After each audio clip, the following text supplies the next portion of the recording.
Before moving to Colombia in October 2021, I didn't have much idea what to expect from the country and what it was like living here.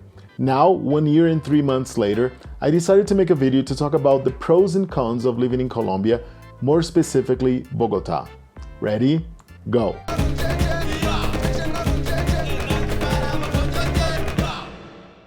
I'll start this video with the pros. Colombia is the second most diverse country in the world, so there's a lot to see.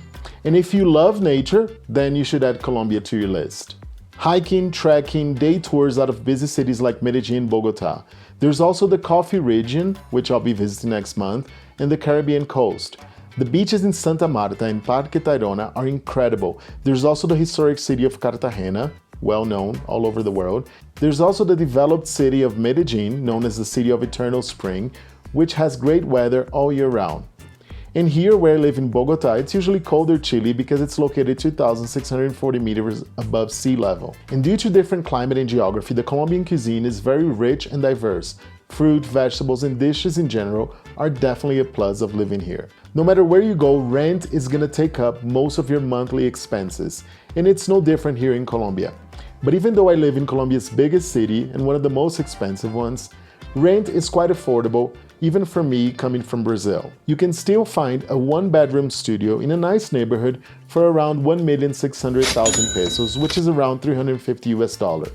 Also, the price for food and groceries in general is lower than what I paid in Brazil. I spend around $30 on groceries every week.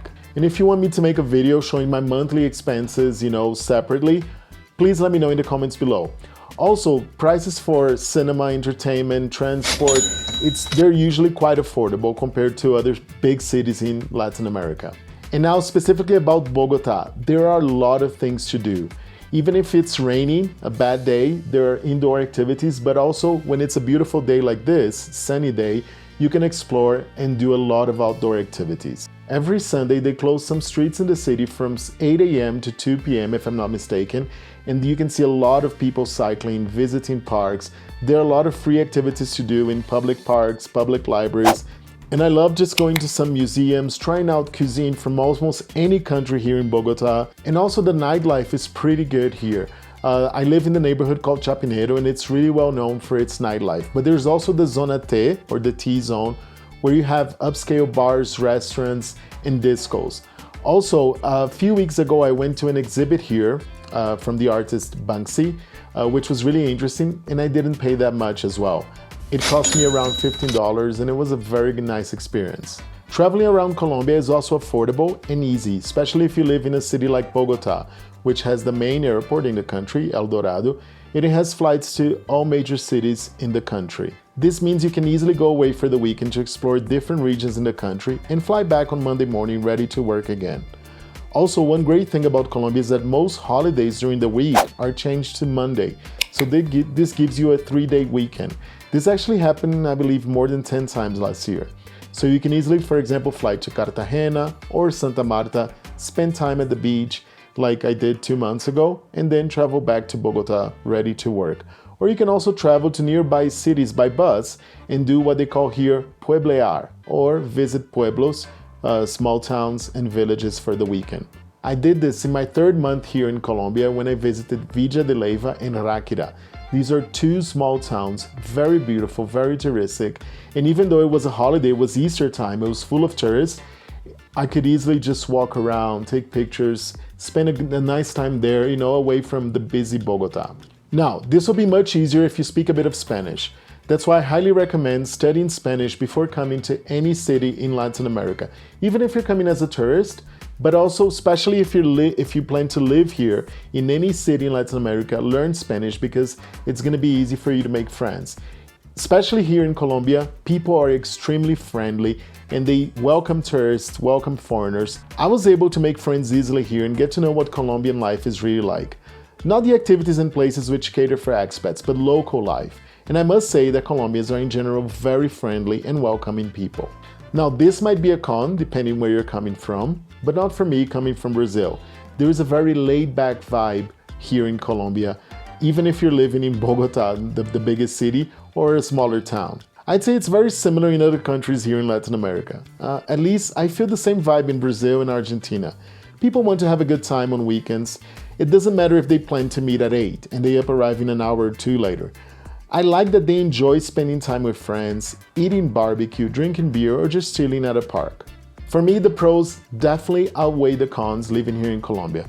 But here are some of the cons living in Colombia, and more specifically Bogotá. I know that if you're watching this, you're probably thinking, he's gonna talk about insecurity, right? Well, yes. But I must say that after 1 year and 3 months living here in Bogotá and traveling to other cities in Colombia, nothing ever happened to me. I never felt like scared or anything, but of course, you gotta be really cautious when traveling around the country, and even here in Bogotá when taking public transportation. I was born and raised in Brazil, and we naturally learn how to avoid dangerous situations or places. So I guess it's a valuable skill to have if you live anywhere in South America, for example. You gotta watch out for your stuff, don't give papaya, avoid walking in the streets late at night, use public transportation during the day, but take an Uber at night, and stuff like that. These are just some things you need to have in mind in any big city in South America. But if you want to listen from a guy from the United States who has lived in Colombia for about 6 months, more specifically Medellin, then check out this video by Jake Reynolds, where he shares his own list of pros and cons of living in Colombia. I'll leave the link in the description below.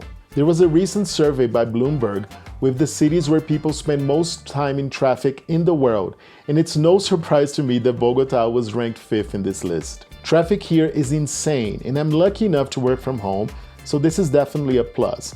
And on weekends, traffic is not so bad. There's also a very high number of motorcycles in the city, so noise pollution is really bad here. Now, another big problem in Colombia and in other South American countries is political and financial instability. That is not a big problem if you're coming here to visit the country for a couple of weeks, but if you live here like me, this can become a problem in the long run. The value of the Colombian peso has fluctuated since I got here in October 2021. And unfortunately, I saw the same thing in Brazil. It's no surprise since both countries have gone through political instability in the past 5 years or more. So this is one thing that makes me think twice before planning to stay here 1, 2, or 3 more years. By the way, I didn't mention anything about visas, but many countries can come to Colombia without a visa and stay here up to 3 months as a tourist. Then you can extend that for 3 more months. It's not that difficult, but if you want to stay longer than 6 months, you need to get a visa. I'm lucky enough to be from Brazil because Brazil, Colombia, and other South American countries have an agreement because we're part of the Mercosur, or the Common Southern Market. So I got a visa and I can stay here up to 2 years. After that, yes, I need another kind of visa because I cannot renew this. So, am I staying in Colombia in 2023? The short answer is yes. But again, I'm not sure if I'll stay here in Bogotá or if I'll move to another city. We'll see. So subscribe to the channel so if you want to see what's going to happen with me here this year, and don't forget to like this video. Let me know in the comments below if there's anything that I missed out about Colombia. I'll see you next time.